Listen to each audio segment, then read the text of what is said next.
Dave Dameshek, man, got to give that guy a shout. Good shout. I wanted to mention this. Yeah.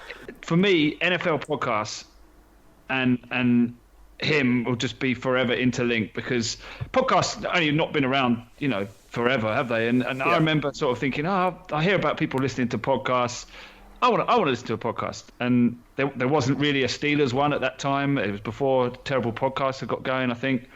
And I kind of I searched NFL podcast, and the Dave Dameshek football program came up, and I checked it out. I think it was like, I don't know, it was early doors. It was rank, and it was at that time was starting, and it was the first ever podcast I'd ever really listened to, and I just got totally hooked. And Dameshek, if you're aware of him, he's got a real way. He's just a hilarious dude, a real entertainer, and I think Around the NFL did they thanked him, I think, on one of their podcasts recently, because their podcast wouldn't exist without him, because they started on the back of his podcast.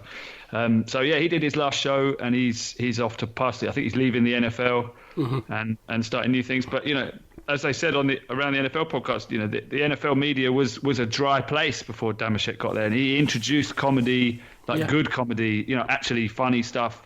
And mixing in and try, and I think we owe quite a lot, to Dameshek in a lot of ways. Bringing in, just chatting about stuff and football. It's not a serious NFL podcast we do. It's just. I mean, Gav, it is no exaggeration to say that this podcast would not exist without Dave Dameshek. It's not, because I do not think I would be a football fan without the influence of Dave Dameshek, and that's not an over-exaggeration, that's true, because I think that I probably would never have gotten to the stage where I was able to appreciate and understand the game on its own and enjoy it on its own without the influence of Dave Dameshek and of the ATN podcast, but obviously they spawned out of him. So, it wouldn't have happened, because they were the things that for a kid, growing up in the UK, where, even when I got into it, which is, less than a decade ago, it was still less prevalent than it is today in terms of information. I mean, nobody I knew anything about it. There was no information out there. There was no real sort of talk about it in this country at that point. The games were only they'd been going on at Wembley for a long time, but, it wasn't something in my, world at all. So when I started listening to the ATN podcast and the Dave Dameshek podcast especially, and those are the things that really introduced me to, players' names and teams and who these guys were, and I wouldn't have got that context just from watching a few games on Sky here and there, and I fear I may never have realised and fallen in love with the game the way that I have. So we owe an awful lot to Dave Dameshek, I think, and he's a hidden hero of this podcast, I think. Yeah, definitely. I mean, the way his writing and his phrases and his way just to link things together. I mean, it's real genius. If you're not aware of him, I mean, you probably don't want to go back to listen to the DDFP now, because it's that's the end. But he's starting up new projects, and I'm going to be following what he's doing. And definitely. Of course, he's a Pittsburgh guy, right?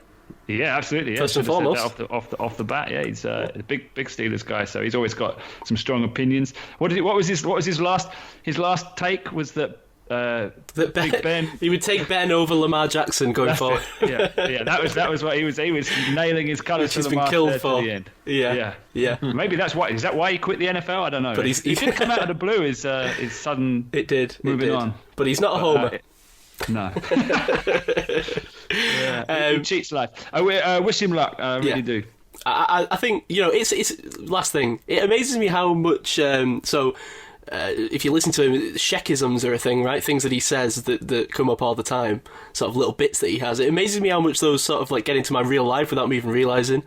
When this happened, I messaged my girlfriend. I was quite upset. No, not really upset, but you know what I mean. This has been like a part of my life 3 times a week for the last 8 years, right? So this was pretty upsetting. And I messaged my girlfriend, and I realised the first sort of conversation that I had with my girlfriend came from Dave Dameshek. My opening gambit, as if you could call it that, was the fruit rankings. Oh really? Oh, yeah. You use that? Yeah. I've used things that he's come up with. It was a great icebreaker. Yeah. I was there in a bus stop after we'd been in a club, and I was talking to her about the fruit rankings, and I think she found it quite charming. So, we all owe a great deal to Dave Dameshek. Yeah, for sure.